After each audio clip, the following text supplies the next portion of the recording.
Hello, and welcome to another episode of PPC Town Hall. We're live, and I'm your host, Fred Valles. I'm also the co-founder and CEO at Optmyzr. So this is the final episode we're doing for 2020, and I can't believe it, but this is already episode number 30, and we started this back in March.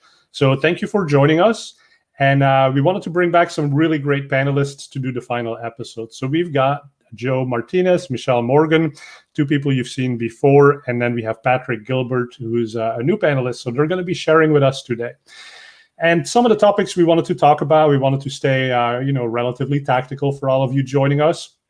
So we're going to be talking about some of the shifting trends that we see in PPC around audiences, around privacy, around going back to the office, maybe working remotely, and speak about how that's going to impact our lives, our careers, and how we work with our customers. So that's the episode we got lined up for today. So let's get rolling with.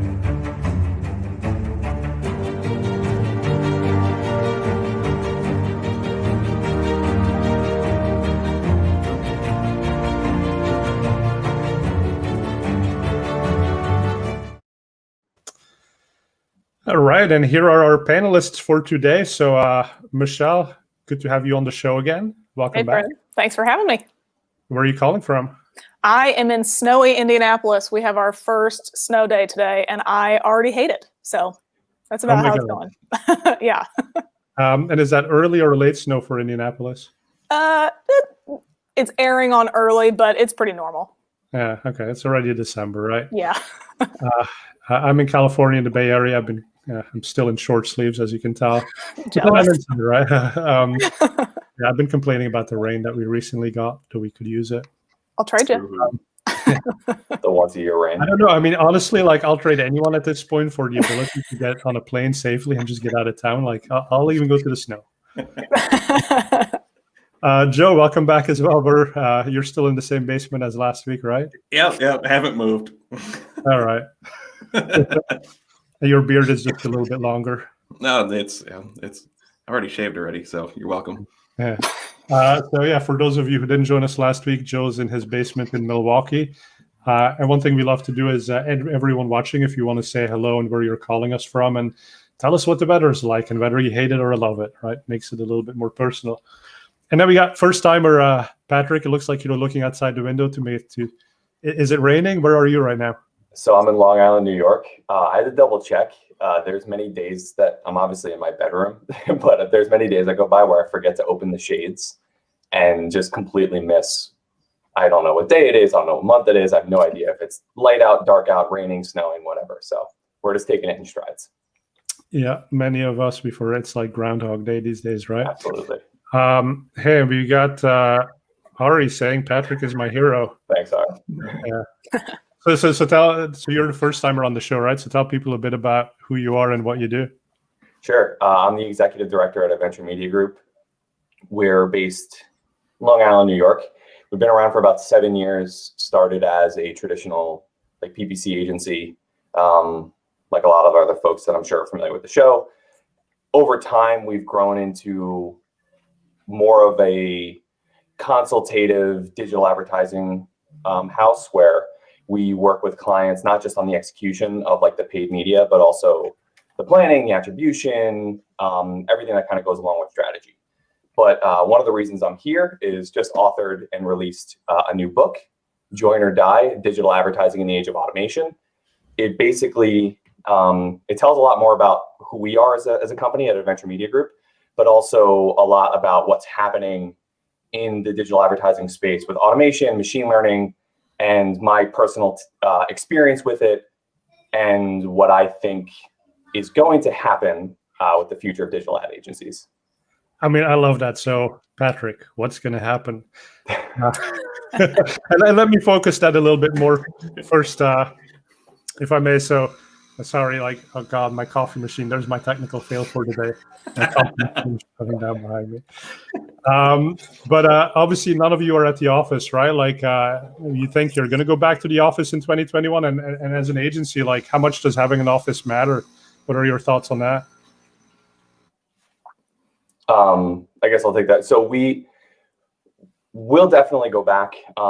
We have a great office that we just put a lot of work into making it much more open and beautiful. And it's a really great space. So I think that we'll go back. We'll see what happens in the beginning of 2021. Most of our team is within driving distance. A lot of our team members live a pretty short distance away from the office. But I imagine we'll have some sort of hybrid model where we'll be in and out depending on what's going to happen. I do think that there's something to be said about being with your team, not just from a collaboration standpoint, but I think it really helps just like when you're going through something with other people and things get really stressful and overwhelming. I think that there's something to know that the person next to you is also going through that. And I've personally found that it's harder to convey that sort of companionship and being able to lean on your peers remotely. We're getting better at it. I mean, it's been 9-10 months at this point, but I do really appreciate being with other people in the same setting. But I know other people don't have different plans. Yeah, and Joe and Michelle, what does that look like for you guys? And is there any software that you've put in place to sort of help with this besides maybe Zoom? Yeah, so the good news about us is we never left the office. We're remote all the time, so everything has been the same over the course of the year. But some of the stuff that we have done, we have always kind of needed to lean into some of that kind of team camaraderie, that sort of thing that you're talking about, Patrick. That is definitely one of the bigger challenges with having everybody on the team be remote. So we tend to have a lot of group calls. One of the more common things that we do is we just have a team happy hour, and it's literally just us once a week at this point. We usually do every other week, depending. But it's just get on the phone for an hour and everybody chat and just talk about basically anything but work to try and have some of that same sort of water cooler conversation, if you will, that you would have in an office. But we also use like chat functionality on Skype and a few other things where we can just have conversations throughout the day. It's via text as opposed to face-to-face, but it ends up doing close to the same thing. Yeah. And so one question maybe for Joe, but so there's the camaraderie within the team, but then there's also, as an agency, how do you find new clients? And I think oftentimes you go out to conferences and you do networking. Obviously, that has gone away. How do you deal with that, given that there's no more office?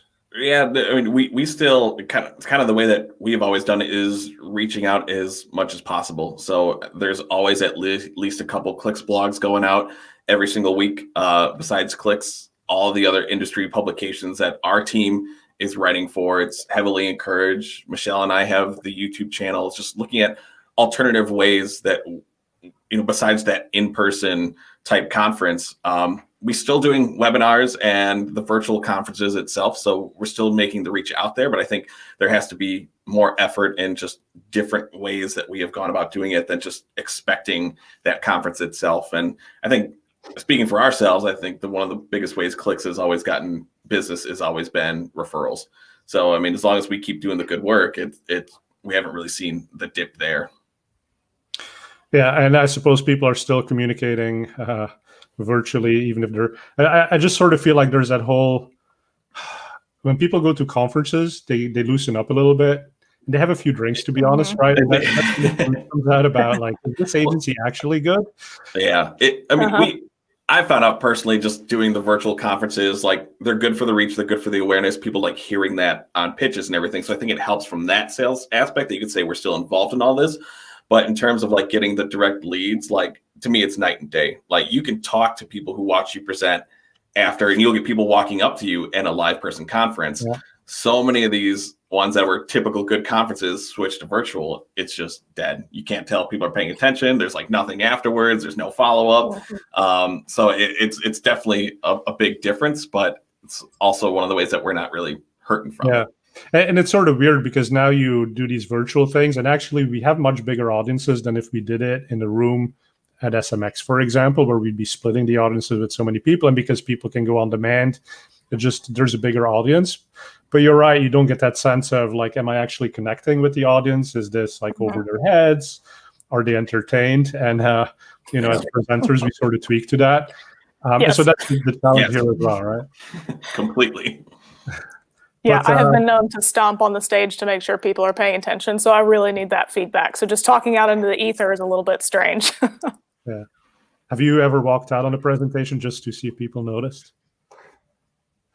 No. Now I want to try it. All right, so let's shift her into the topic of audiences, right? So we're talking about everything being virtual. So ultimately, whether it's for us as agencies or me as software, like we're trying to find new customers, and that's about building audiences and connecting with them that way. For anyone watching on the show today, you have different goals, obviously, but how do you build an audience these days? So are you meaning like first party data, or just how do you build an audience in the platforms? Because there's kind of two tactical ways to do it. Yeah, you're right. That's a very broad question. So let's talk about first party, right? So because I think there's that whole movement towards going away from third party data and buying audiences. So with what you have yourself, what's the right way to build an audience? So I think that we're obviously still tied in as much as we can be with the ways to reach out through the platforms and like what targeting options are available to us. But one of the ways that you can build your first party data, at least in the time before a lot of the targeting options go away or they become more restricted, is a little bit of a soapbox that I've been on for a little while. It's that especially with like lead generation, stop having every call to action you use in your campaigns be a demo request or a purchase or whatever is the bottom funnel piece. Create value by utilizing either different pieces of content, whether it's a webinar, a white paper. We all love white papers. If it's a quiz, something like that, a calculator, find some way to provide value to your clientele that doesn't require them to just jump all the way to the bottom funnel stage, and then gate whatever that piece is so you can build your first party data, your CRM data, because they've basically opted into it by giving you their email address, their name, phone number, all that sort of thing. I think one of the biggest things is that for the longest time, whether I like it or not, we as marketers have mostly relied on the bottom funnel calls to action because for the most part, they've worked well enough to where everybody's at least seeing a relatively close to positive return, or even when it comes to advertising and other channels kind of help back that up. But we're getting to a point where that's really not going to work. People are spending a lot more time online because there's nothing to do. And we need to give them a smarter way to engage with brands online, and providing value to them is something that's a lot easier. We can just share the knowledge that we already have about our industry, our company, whatever it is, and then just gate that with just a quick form, something along those lines to help build your first party data. Yeah, so be present along the whole consumer journey and offer little nuggets of gold along the way. Yeah. And I guess it's interesting, right? Because that is basically building the relationship slowly and building the trust, kind of like what we've been doing in person many times, but now we got to take that online. And you're right, people are spending much more time online. And that was not even driven by the fact that we're all sitting at home. That's just, right. There's just more and more touch points, more and more devices. I mean, I know you guys have kids too, but like trying to get my son off of his like phone and tablet and the virtual school, it's like, oh my God, a gajillion touch points every day. But Patrick, what's it look like for you guys at Adventure Media when you're building audiences? Any specific tactics or tools that you like to use? So I love this idea of like white papers, right? Like, but how do you build those landing pages? How do you combine those leads? How do you keep track of your audience? Yeah, I think Michelle brings up a great point with having, I guess, sort of like micro conversions along the way and gated content. I also think that there's a need to have something that you're giving for free even before then. A lot of clients that we've worked with have jumped to like gating a white paper, but if no one's ever heard of you before and you haven't done something to establish trust, nobody wants your white paper. So I think that there's a balance between having blog content or FAQs or something of value, a YouTube channel that's completely accessible to the general public, and then something that's a step above that, to Michelle's point of, hey, people already know who I am. They already trust that I'm a thought leader or that I have something good to say about XYZ topic or industry or whatever your niche is. And here's something of even more value that I can now put behind a gate and sort of now have that relationship that we can take to the next level.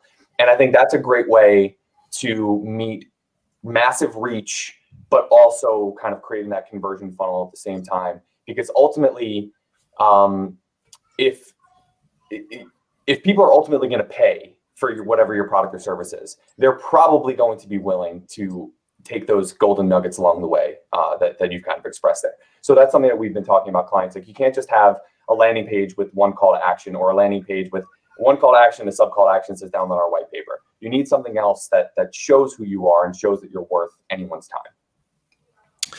Yeah, and let's unpack the whole thought leadership thing a little bit, right? So I speak to a lot of people at conferences, and everyone's like, hey, how do I build thought leadership? How do I get to write for search engine land?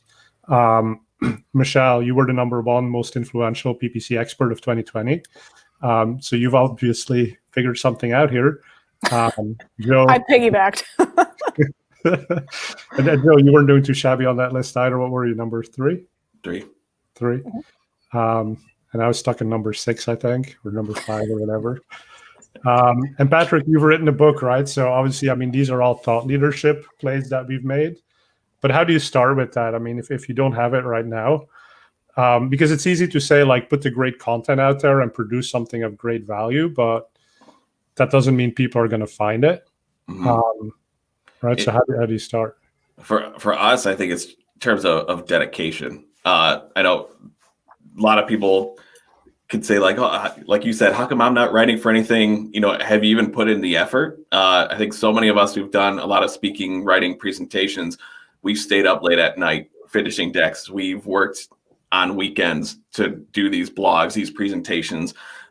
Michelle and I put in hours every single week with 2 videos a week. That takes a lot of time, and you have to have the dedication and the consistency to show, like, if you want to build an audience to like a YouTube channel or a podcast, people need to expect that content is always going to be there at the cadence that you set. So if you have to be willing to give up your time, and most likely it's not going to be part of your job. It's going to be your own time. And that's the type of effort that takes building it. One, not for your personal, but think of it from a business side too. If a client wants to consistently build audience, we want a YouTube channel. Great. How often are you going to have a new video that's going to be worthwhile for us to promote? Oh, maybe like, once every 2 months. It's not going to work unless you get some massive cool viral one. It's just not going to work. So that is the type of dedication that is needed, both for, I think, personal and business branding. Yeah, that makes sense. So you're not going to produce one piece of content, and that's like the thing that just takes off. I think many of us, we write many pieces of content.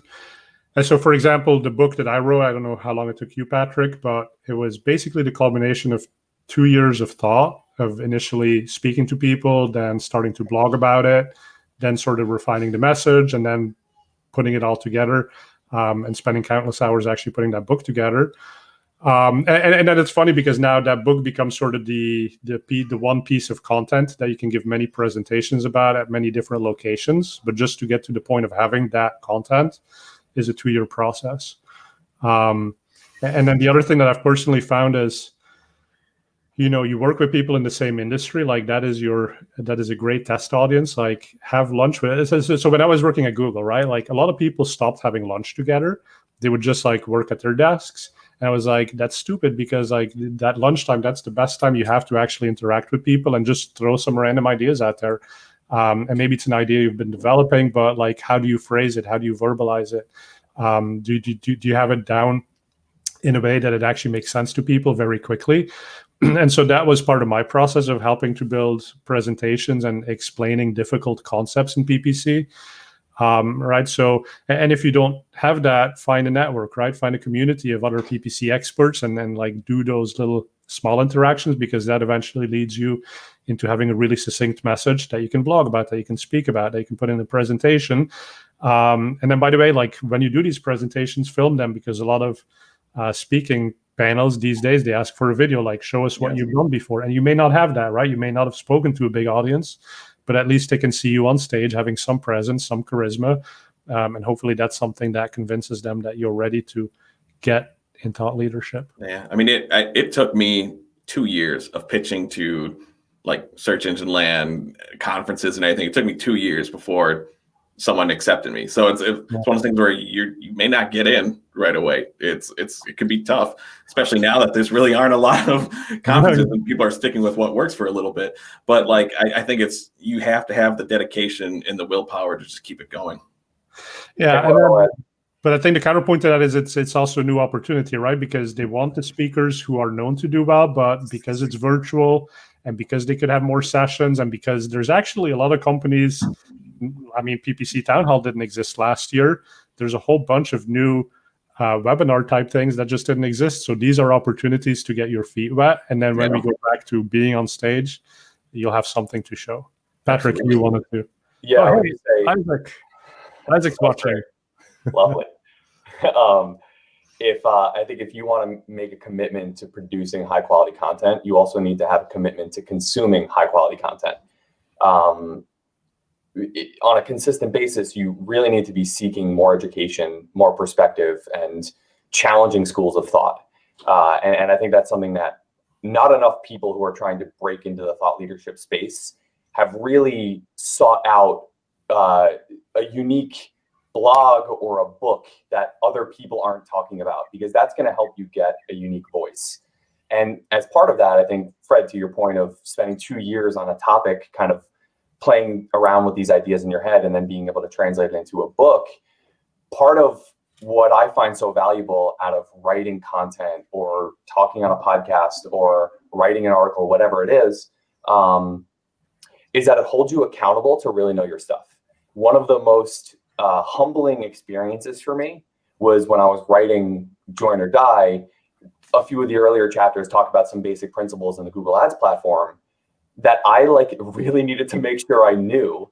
And I just spent days just going through Google support docs, really making sure that I knew my stuff. And the same goes for if you have a presentation that you're giving to a client.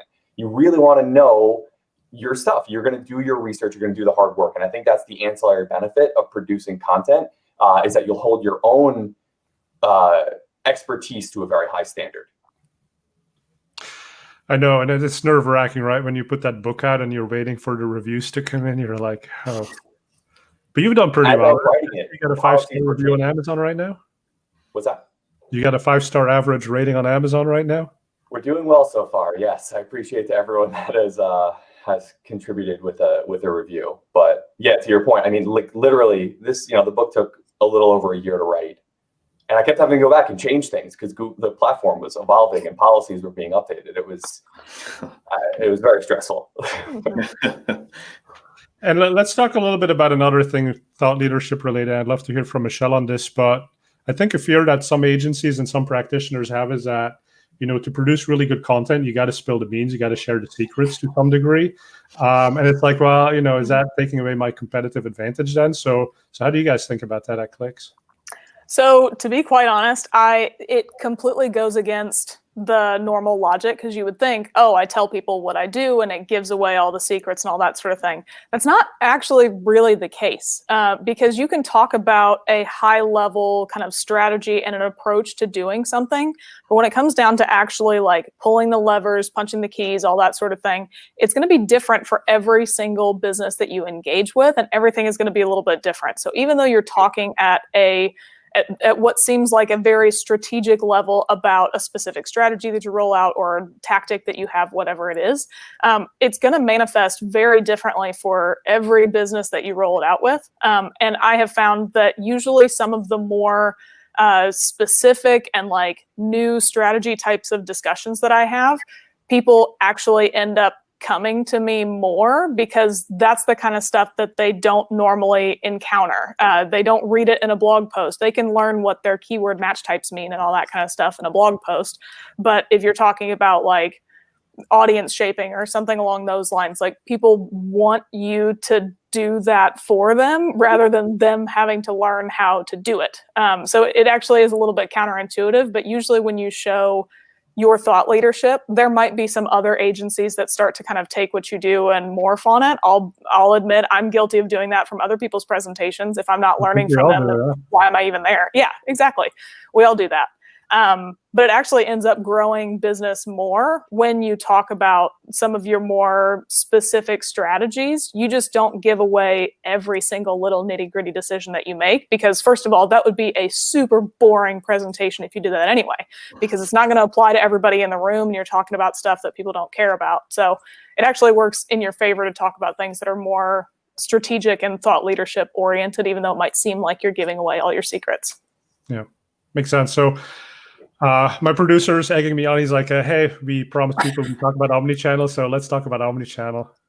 All right. So, but Joe, I think you have some thoughts on this. So as Google always keeps getting more expensive, kind of taking away some of our data, right? So what other options are you looking at, and how do you put all the pieces together? And so sort of something Michelle also touched on, how people have various touch points. So let's talk about omnichannel. What do you guys do? Yeah, I personally am all about doing what's right and finding where your target audience is, not necessarily going where everyone else goes right away, which is Google and Facebook. They could be the best channels at the time. I still would always promote that it's good to capitalize on high search intent, but at the same time, it's understanding for each particular account, like what's the brand awareness? Do I need to expand? Not only that, like, can I find the same audience cheaper in other channels? The channels themselves, just the default targeting options are different between all these different platforms. Have you researched it to find out which is the best one to capitalize on the deepest intent first before you start growing and start filling more of the top of the funnel? So, I mean, I will always be, even though it is Google, I'm still a YouTube guy. One, just in terms of like the audience collection that we could do and use for other campaigns. Always been a big Quora guy, because a lot of the competitor stuff that we can do is insanely cheap compared to Google, Facebook, and especially LinkedIn. So it's really just, again, spending the time and researching and starting out with what's going to make sense first. And then you can always start testing out and shifting budgets around to a variety of those different channels. But to me, it comes down to whatever the account or companies or campaign goals are, figuring out that first and which channel has the best option to get in front of that audience first.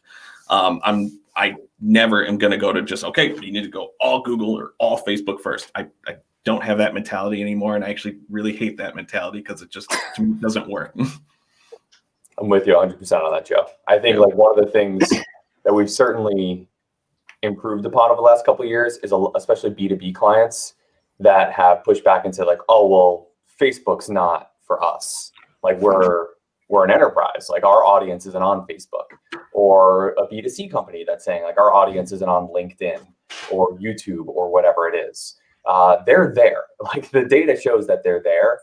And if like I would argue the complete opposite, that if you're selling enterprise software, and if you can find your target audience on Instagram, and most people's Instagram feeds are filled with B2C type products, and here's an ad for a really relevant project management software that somebody might be in the market for, then you're the only one. You're like standing out on the platform. Like everybody sees, like when I go to, let's say LinkedIn, I see a million ads for project management software. But the one that speaks to me on YouTube, which I'll tell you directly, it's Monday.com. I see Monday.com ads every time I go on YouTube.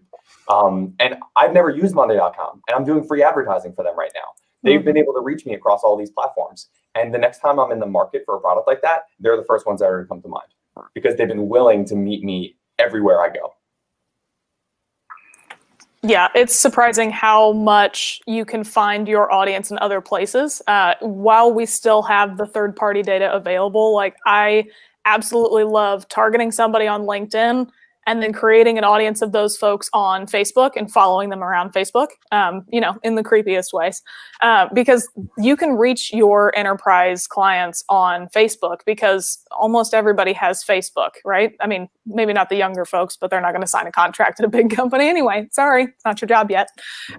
So you can find those folks everywhere. You just might need to get a little bit creative. And like Joe said, go out and find what types of targeting options are available within each platform, because you never know what's going to be available. Like if you look into Snapchat, they have a lot of stuff from like Nielsen, Datalogix, all these different third-party list providers that you can't find on any of the other platforms. You might think that your target audience isn't on Snapchat, but they very well might be, and that might be the best targeting option you can use to get in front of them, at least from one channel, and then you can supplement that with things across YouTube and all the other platforms as well. And how do you make those decisions on what channel to go to next, right? I mean, I think the obvious decision is like Google, Facebook, like Joe was saying, because those are the big ones and we're pretty well understood. We've all managed those. But how do you commit to something maybe a little newer where as an agency, maybe you don't have that much experience, that many people to run those ads? And how do you strike the balance of, can we actually drive good enough results within the budget that our client has given us? Or any like nuggets of great tools out there to manage some of these more niche platforms? Yeah, I mean, when it comes down to determining which channel to go into next, it's kind of the same decision process. It's like, okay, so we want to get into a new platform. What type of budget do we have available? That needs to be kind of an allocated test budget, because I think the phrase always be testing gets misinterpreted for always be winning. Tests can lose. You can be a loser. You cannot beat your previous version sometimes. So have a test budget that allows you that if it works, great, put in more budget. But if it doesn't, you can't just say that that needs to be like the end all be all and you're graded on that scale, because it's meant to be a test. So go in, put together a budget that you know will give you enough results to determine if something works, but also it's not going to hurt too much if you don't see good results coming out of it. So it's kind of a combination of determining which channels have the best targeting options that you're not in yet, prioritizing that, giving it a dedicated budget, and then if that works, great. If it doesn't, move on and test something new. Yeah, and you said experimentation doesn't mean always winning, but I think the counterpoint to that people should remember is it's also not always losing. So keep track, right? And I think the engines actually do a fairly poor job of telling you if your experiments consistently lose, right? Because that has basically wasted opportunity, and maybe it's time to go and test something else, right? Don't be testing more platforms. Test something else, test bid management, or test whatever else you can do. I think there's 3 questions that we would ask on that topic. The first is, is our audience available? Can we actually find our audience on this platform through this channel? And I think you really need to do your research before saying no to that. You'd be surprised at what sort of reach Roku advertising has. They claim to reach 4 in 5 households in the US. They have like a really, really robust platform. I don't personally own a Roku device, but I'm sure that they can find me through some of the things that I use. So the audience is number one. The second is the creative. So the question is like, one, can I develop video content that's going to be quality? And if I guess Roku is like an OTC channel, so it needs to be really high quality if you're going to get away with an ad there. If it's a little bit of lesser quality, maybe you're resistant, or maybe you're kind of limited to a channel like Facebook video or Instagram stories or something like that. But also the question is like, do I have a story that can come across on a Spotify ad? If I have something that needs to be completely visual, then maybe Spotify isn't right for me. And then, so that's just kind of figuring out what your creative capabilities are and how you can tell your brand story. The third component of it is attribution. How can we figure out how to measure results here and tie something back to whether or not we're actually doing anything productive or just lighting money on fire?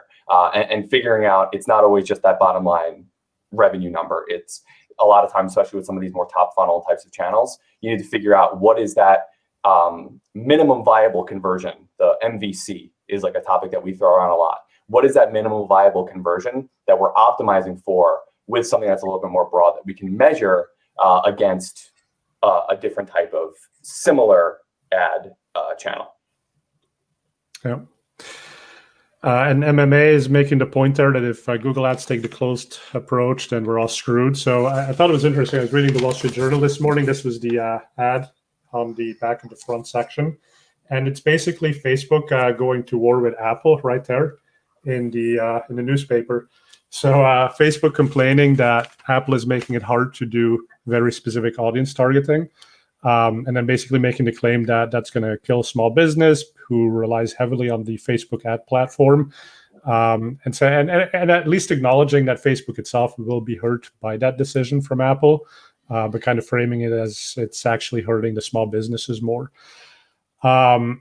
But yeah, I mean, as far as these closed systems, and I think, Michelle, then you were touching on it too, like you talked about creepy advertising, which I know you were joking about.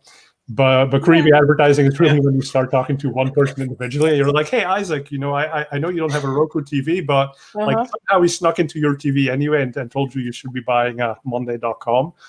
Right. And I think that leads into the question of how big and how granular do you get with audiences before it's maybe not quite as effective, before it starts becoming creepy. So what do you do about audience sizes? I mean, there's a bit of a balance to be had there. So, I mean, people know that you're able to target them based on what they do on the web, how they engage. At this point, I've said things around my phone and then it shows up. Like I was having a conversation about Cholula hot sauce one time and an ad showed up later that day. So everybody, you're welcome for that. They're probably going to target you now because they heard you through the speakers. I think that people are a little less weary about being creeped out, and the ads just don't work as well. You just don't see the results. Because I think that maybe 5-6 years ago, people would be really creeped out. But I think that everybody is more educated now and they understand how things work. So it's not necessarily that they're really creeped out. They're more just irritated by you being there. So your performance isn't going to be as good if you kind of continue to go after the same sets of people. You get a benefit by targeting a really specific group of people because those should be the right folks. And that kind of leads into basic advertising best practices, if you will. Target the audience that's going to be the most relevant to you. But on the flip side, when, especially on some of these social channels, any type of more push advertising, so any of like the top of funnel stuff, like display, whatever it is, the bigger your audience is, the lower your incremental costs will be. So the larger your audience is on Facebook, the lower you're going to pay in CPMs, which is really, when it comes down to it, how we get charged at this point, even though it says CPC. And like, pay attention to what that is, because even though your audience might be huge, you might actually see good returns on it because you're getting that discount benefit on the CPMs and the CPCs. And Facebook is smart enough that it's going to try and target the right people within that audience to hit your conversion action anyway. So there's not really a right or wrong reason. The thing that you could do the worst is to try and like super control a Facebook audience. But it also doesn't have to be huge, but that doesn't mean that those are wrong either. I mean, people have done experiments with just broad targeting, which literally is just run a Facebook network, take my conversion pixels and go find me more audience. Sometimes that works. So I think that we're finding that the automation and learning from some of these platforms can kind of balance out and help us get away from some of our long-held advertising best practices of only target your specific audience because that's who's going to convert, because that's not always true. Well, and the difference is automation, right? So it's no longer about us having to figure out who's the right audience and what's the right size, but just let the machine handle it, because ultimately if we tell it what the goal is and we're precise about the goal, then it can go and do that job for us and we don't have to worry about it. At least to some degree. On some platforms, that helps. On other platforms like LinkedIn, you probably need to have a little bit more of a tighter rein on it. Good point. Some platforms are a little bit cutting edge on machine learning. They're not as advanced, if you will. Well, that's we advertisers need to spend more money on LinkedIn, and they'll have money to actually invest in machine learning, right? I would love to get some of my clients on LinkedIn. I hope they're watching. That would be great. I think one click will double their budget, right? Everyone just needs one click, and there you go. Yeah, you're good. On LinkedIn. Yeah. I don't know if anyone else comments on this, but one thing that Michelle was talking about, I think like expiring your audience list is kind of an interesting thing, because you talked about the annoyance factor, and I mostly get annoyed if I've now gone and bought that thing, or I've gone through a different channel and engaged with the ads, maybe said I don't want this anymore.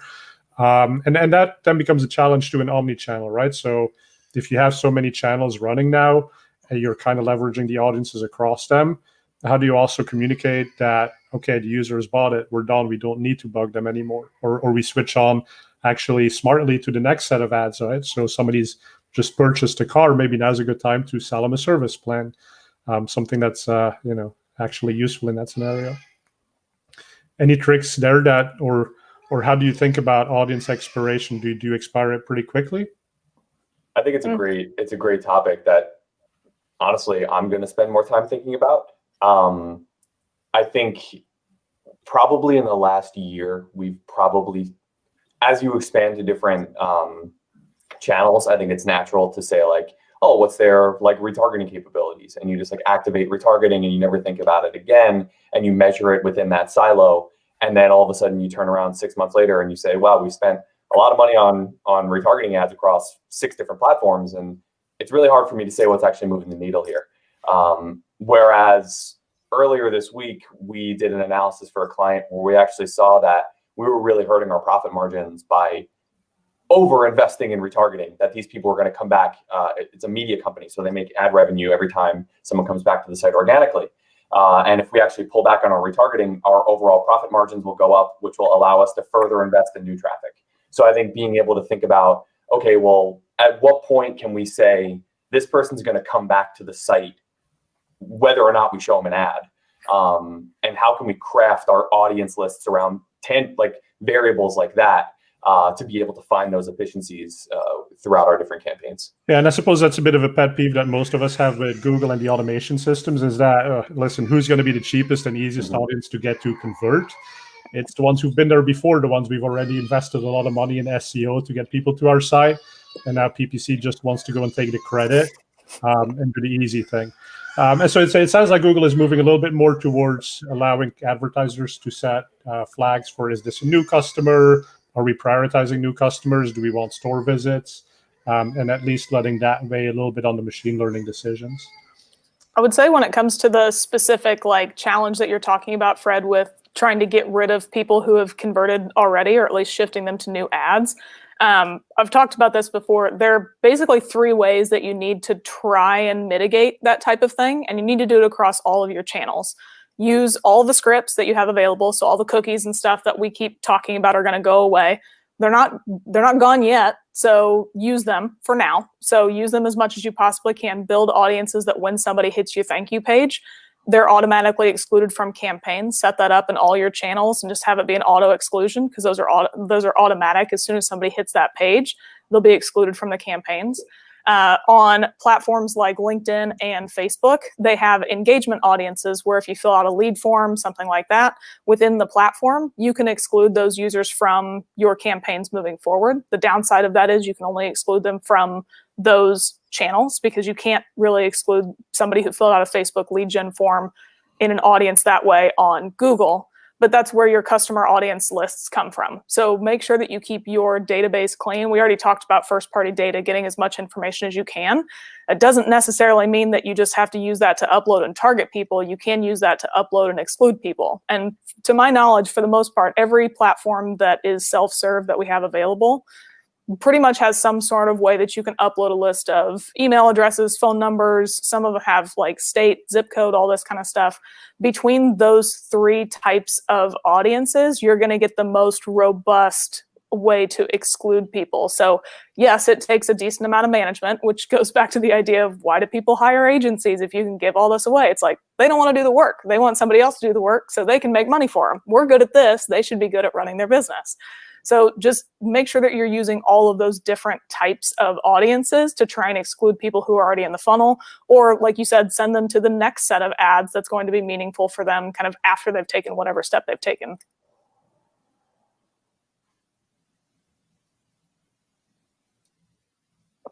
Ooh.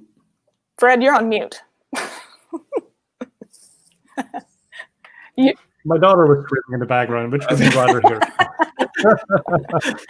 Okay, so my buddy Joe's actually asking to see that Wall Street Journal article again. So Joe, screenshot it quickly. There was a link at the bottom, too.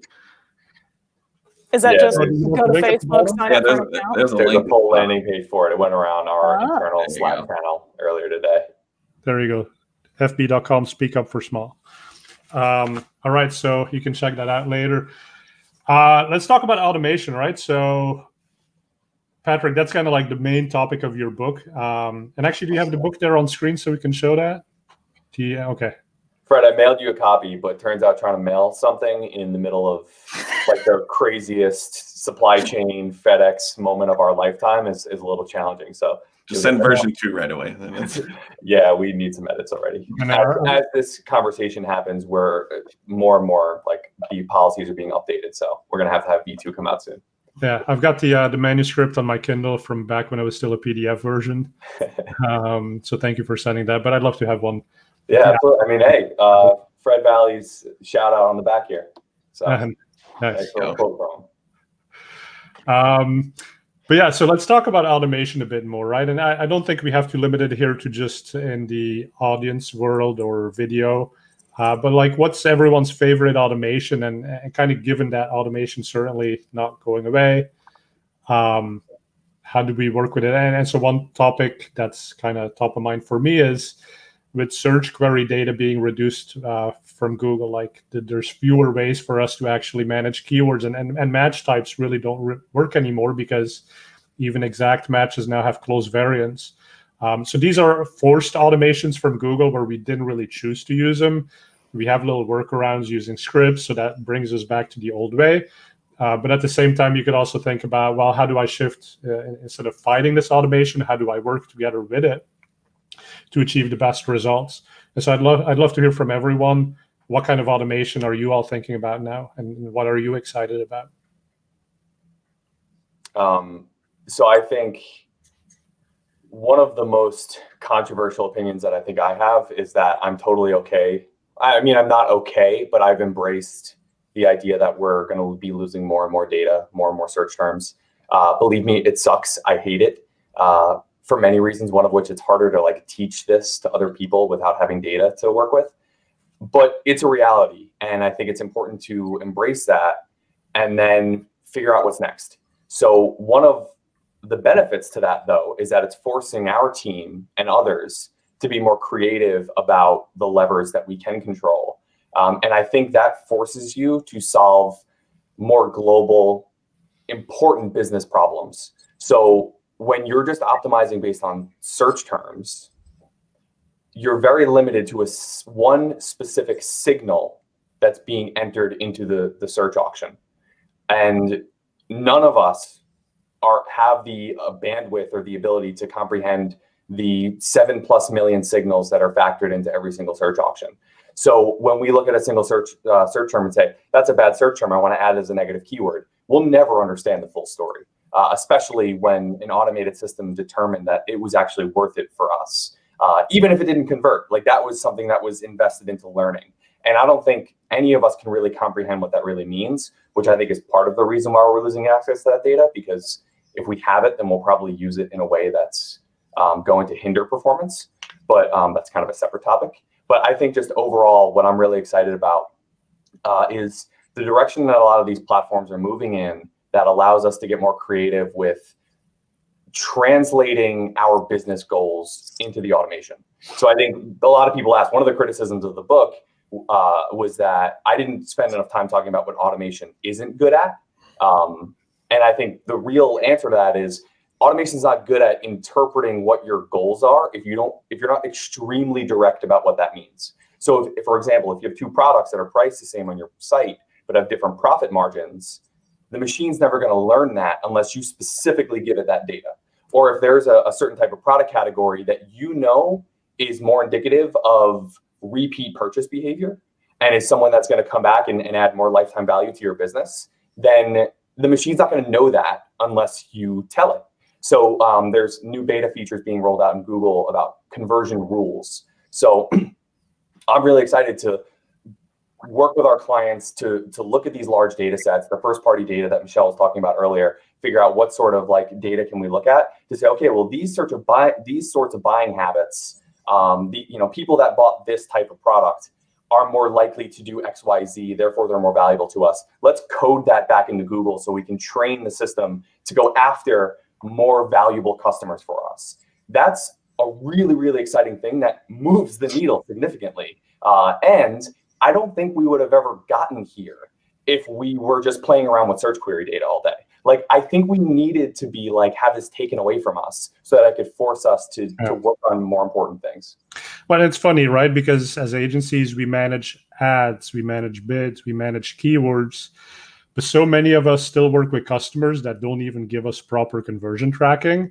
And I think we're shifting into this world, like you're saying, where we have to manage conversions, because that is the signal, the best signal to tell the machine what is it we really care about. And if it knows that, well, then it can do a good job taking over on some of these other aspects from us. And so rather than trying to fight, with queries and trying to figure out exactly which negatives we need to have and exactly which exact matches, right? The machine can figure that out too if we properly tell it, like you said, what's the different margins on products? Do we have a profit maximization goal or a revenue maximization goal? Like, these are two different things. And if you choose the wrong one, well, then your bids will be wrong for that goal.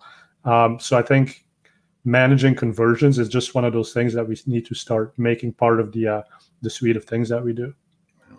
And not to might be stealing some of Michelle's thunder, and I'm not doing a plug. It just happened to be that the Pay Media Pros channel released a video about ad bidding strategies in Google Ads, and that has become my favorite automation. There's a section in that video where it talks about, with so many of the automated bid strategies, you lose the ability to do some of the bid optimizations.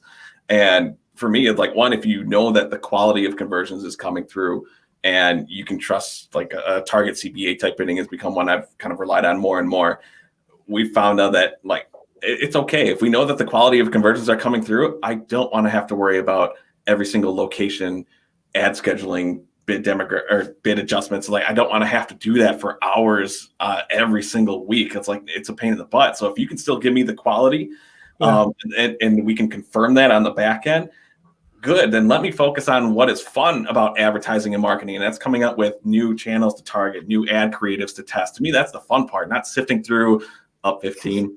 Right, and I think it's kind of like an evolution, right? Sorry to interrupt, but it's like, in the old days, it was, okay, well, we advertise across the whole United States. So we have ads running in California and into New York, but we see that there's a slight difference in conversion rates between New York and California. So we set a bid adjustment for the geography for that conversion rate expectation, right? The machine handles that now, but what we can still do is we can say, well, actually, we've seen that lifetime value for customers from New York seems to be a bit higher than in California. That's the thing we have never told the machine, and that's that next step that we can take. So it's not like we're stopping to think about how does location matter, and it's almost talking more about the audience now, right? So if someone's in New York, or if someone has these attributes as a customer, what is that likely to tell us based on historical data? How much are they going to spend with us? How long are they going to be a customer? How many products are they going to return, right? Because you could have an amazing shopping cart checkout for $1,000, and then, I heard a stat that in Germany, 70% of all clothes that get bought online get returned. Right? If you're not accounting for that, well, you're making completely wrong decisions. Yeah. So it's about how do you go to that next level? Michelle, Joe, I'm curious what your approach is to conversion tracking, like knowing that it's like none of this stuff will work if we're not tracking the right data. But what is your attitude or approach when a client comes through, whether it's a new client or existing client, where the tracking isn't where you want it to be? I yell at them until they do it right. well, I guess the other part of the question is, like, yeah. So will you stop running ads? That's where we try and find. So by the way that you phrased it, I'm going to try and wiggle out of it. So I know I'm taking the easy route, but you say that they have it they don't have it set up the way that we want to. That could mean that they either don't have it set up or it's just not ideal. So we usually try and figure out a way to kind of back into the metrics that we have by using other sources. So one of the clients that actually Joe and I work on together, up until recently, for whatever reason, their freaking landing pages would not convert or would not record a conversion in the platform. It just wouldn't. But we utilized the data that was in their CRM to determine where those leads were coming from, because we had some understanding of what was happening. It wasn't, unfortunately, it's still not tracking the right UTM parameters, but it's clear that this Google Ads account is what's generating these leads. And we can tell by the amount of leads coming through, the differences that we're seeing in the tracking, and how much we're spending in the platform, that it's clear that it's coming from 2 out of the 5 campaigns that we have running. So we know that those are probably the things that are going to work. And we try and kind of utilize our intuition to figure out what's going on. But it's always something where we will always continue to help you spend your money in the way that is the smartest, and we're going to try and guide you to the right way, whether that's me telling you every single time we get on the phone that I can't do my job at the best of my ability if you don't give me this tracking information. Sometimes people are fine with it because they know enough to know that when you started advertising, they started making a lot more money, so they don't really care. So it's not a priority for them. So it's kind of an uphill battle, but it really does end up being lots of ongoing conversations and how can we jump in to mitigate. And like even using something like Google Tag Manager, like if I can get you to just put Google Tag Manager on your site, I can probably help solve a lot of my own problems. You just got to give me a little bit and then I'll take it from there. And then I recently had a discussion with a client, and I pretty much came up to him right when the call started. And I was like, look, I'm going to recommend that we're going to triple the CPL that we see, or cost per conversion, within Google Ads. And that's a weird thing to start off with. But we were using target CPA for a majority of the campaigns, and the majority of the conversions were phone call conversions because that's still important to the client. I wanted to eventually turn them off because we were finding that the value was actually through form fills. And now that Google gave us the call recording option, we were listening to dozens of these phone calls and they were all crap. So while in channel, it looks like cost per conversion, oh God, it's great. It's great. We got it down to like, $50 less than what we wanted to. They were all junk and it's not providing any value. So we looked and said, okay, we get the most closed leads and a huge lifetime value for this particular product when they fill out this demo form. We're going to adjust our route, switch our bid strategies up, making sure that we have a consistent conversion history of this new conversion point that we want to optimize towards. And then we can look at switching back to our old bid strategies. But it really comes with what we were feeding the system and going through what you guys wanted to track. It makes your bosses and your CEOs look good. Look at how little CPL is, but it's not providing anything valuable to your company. It's not helping you guys grow. So we were recommending cutting that conversion completely. And that's what we've done. And now they're actually start seeing more overall lifetime value numbers. It's still early, so month over month, it doesn't show much right now, but it's providing what's actually going to help the company grow, which in turn helps us. Because kind of like what you said in your example, you boost that profit margin, you boost their money, gives us more opportunities to do other things down the road. And the more data you have, the more you know where to go and optimize, right? So when you said like the calls that came in, they were all crap. Well, they were bad. I wish I could share them. Well, and I'd love to hear them, but there's two reasons for that. So one of them could be it's the wrong customers calling, or two, it could be like you guys have done an amazing job as an agency to set up the right targeting and getting the right calls, but then it's the person at the front desk answering the phone and basically trying to do a sales call, a person who's never been trained to do this and just wasting the opportunity. And that happens too, right? So, as the agency, we may be just in charge of this one little piece. And that's, by the way, the reason that it's sometimes so hard to install the tracking code. We can't train people on how to pick up the phone and actually process it and put it in the right place.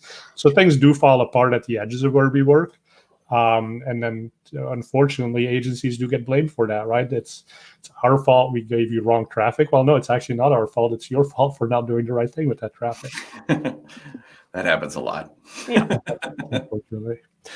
Well, good. So we got a few minutes left. So anything that we haven't talked about that's like just burning for any of you?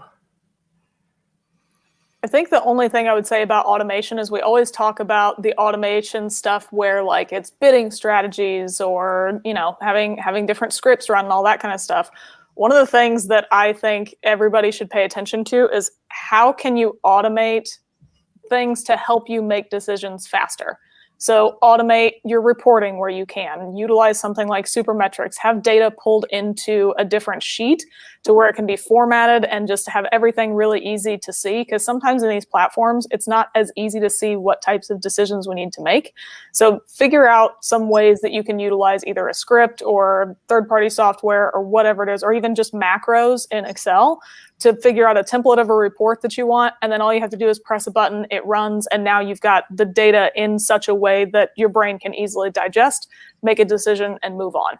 So spend more time automating your decision-making data points as opposed to just actually automating the platform. I mean, my God, I should hire you as a salesperson to Optmyzr. Yeah, change out the job title. You can take her. All right. On that note, So thanks everyone for watching. It's been a fun year of doing PPC Town Halls and at least getting to do these things, not in person, but still hanging out with the people we love to work with. So thanks everyone for watching, for engaging, for putting in questions. Thank you, Michelle, Joe, and Patrick, for being with us today and for doing the final episode of the year. This has been a great one. We wanted to come back strong in 2021. So the first episode we're bringing on the godfather of PPC, the one person who's always on that top 20 list who we haven't had yet. Who is that? Brad. Yeah, that's Brad. Yeah, that's it. So Brad Geddes is going to be on, and Matt Van Wagner. He's always fun to have on as well, and then we're still trying to get one additional person. But tune in for that. It'll be the second Wednesday of January. Thanks again for watching. Stay in touch. If you want to talk to Joe or Michelle, you can find him at Clix Marketing. And Patrick works for Adventure Media. So you can find him there, and also check out his book on Amazon. 5-star ratings. It's available on Kindle. It's a good holiday read. And like you said, I'm on the back cover. So I've read the manuscript and I enjoyed that book as well. So thanks. Happy holidays, and we'll see you next year.